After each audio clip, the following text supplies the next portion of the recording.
Frères et sœurs en Christ, nous nous retrouvons pour notre méditation hebdomadaire des textes liturgiques. Ce 16e dimanche du temps ordinaire de l'année A, nous découvrons le vrai visage de Dieu. Alors qu'on le croyait jadis comme un Dieu de vengeance, condamnant sans scrupule ses adversaires et ses ennemis, à la réalité c'est un Dieu de miséricorde, d'amour et de bonté, qui est animé d'une patience extraordinairement inégalable et inaltérable. Son grand projet reste toujours la conversion du pécheur ainsi que sa survie. Cela vaut aussi bien pour les ennemis de son peuple que pour tous ceux qui se recommandent à lui. Il laisse à tous la possibilité de parvenir à maturité. En effet, la première lecture de ce jour révèle que Dieu est plus humain que l'homme. C'est important pour notre monde aujourd'hui, où la montée de l'intolérance, de la haine et de la vengeance font rage. Tournons-nous vers le Seigneur pour lui demander de nous donner un peu d'humanité pour voir et comprendre les autres avec un regard plein d'amour. Dans la seconde lecture, Saint Paul apôtre, quant à lui, nous invite à nous tourner vers notre Dieu. Mais laissés à nous-mêmes, nous en sommes bien incapables. Seul l'Esprit de Dieu peut nous y aider. Avec lui, nous devenons capables de nous ouvrir à l'amour du Père et à répondre à sa volonté. Le vrai Dieu n'est pas celui qui écrase ses ennemis, mais notre Dieu se présente à nous comme un Dieu plein d'amour qui veut le salut de toute l'humanité. C'est aussi le message que nous retrouvons dans l'Évangile. Cette parabole du bon grain et de l'ivraie, nous la connaissons bien souvent parce que nous l'avons entendue souvent. Dans sa grande bonté, le Seigneur a semé en chaque personne du bon grain. Le problème, c'est qu'au lieu d'en prendre soin, nous somnolons. Pire, nous nous plongeons dans un sommeil assez profond. Nous nous étalons dans la paresse, l'oisiveté, la routine, la facilité, oubliant le Seigneur et la semence divine en nous. Or, pendant que nous dormions, voici que l'ennemi est survenu.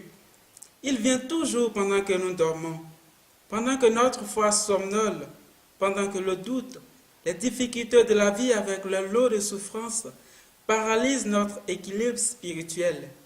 Malheureusement, l'ennemi, lui, ne dort pas, ne sommeille pas.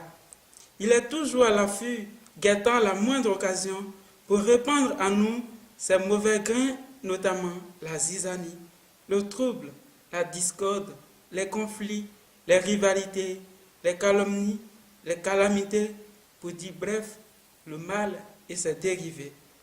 L'ivraie, c'est aussi ce qui est contraire à l'unité, à la fraternité et à la communion. Ce sont aussi ceux et celles qui font tomber leurs frères et sœurs et qui, tapis dans l'ombre des pratiques occultes et ésotériques, font du mal aux autres. Un regard d'aigle dans notre société actuelle, nos paroisses, nos communautés ecclésiales, groupes et associations, nos familles suffira pour en reconnaître. Pendant ce temps, on s'endort tranquillement et quand on se réveille, on s'aperçoit qu'il y a du livret partout. Devons-nous les exterminer, les soustraire, les répudier? Que faire désormais de ces ivraies qui nous entourent alors? Il nous arrive de vouloir faire le ménage en retirant tous ces mauvais grains. Cependant, frères et sœurs en Christ, le maître de la moisson nous conseille de ne pas les ôter, de peur de tuer les mauvais grains, de peur de les confondre aux bons chrétiens et d'abîmer ceux-ci.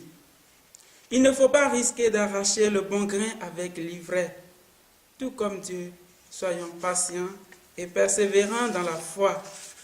Si Jésus nous avertit qu'après l'ensemencement fait par le Maître, pendant que les gens dormaient, son ennemi est intervenu et a semé l'ivraie, cela signifie que nous devons être disposés à préserver la grâce reçue le jour de notre baptême, en continuant à nourrir notre foi dans le Seigneur qui empêche le mal de s'enraciner. Ainsi donc, nous sommes invités d'une part à faire montre de patience, de tolérance et de miséricorde envers ceux dont l'attitude est assimilable aux semeurs d'ivraie autour de nous. Et d'autre part, nous sommes invités, frères et sœurs, à veiller dans la prière pour ne pas succomber, pour ne pas laisser l'occasion à l'ennemi de semer la zizanie dans le jardin de notre foi chrétienne. Supplions donc l'Esprit Saint de venir supplier à notre faiblesse, car nous n'avons pas ses vertus en permanence en nous. Que Dieu lui-même nous accompagne jour après jour jusqu'à la moisson. Alors seulement, l'ivraie sera liée en botte pour être jetée là où il y a des pleurs et des grincements de dents. Quant aux bons grains, c'est-à-dire ceux et celles qui resteront fidèles au Christ, ils seront amassés pour la vie éternelle. Seigneur, apprends-nous à être patients et tolérants comme toi. Que ton Esprit Saint nous y aide, toi qui règnes pour les siècles des siècles. Amen. Que Dieu vous bénisse.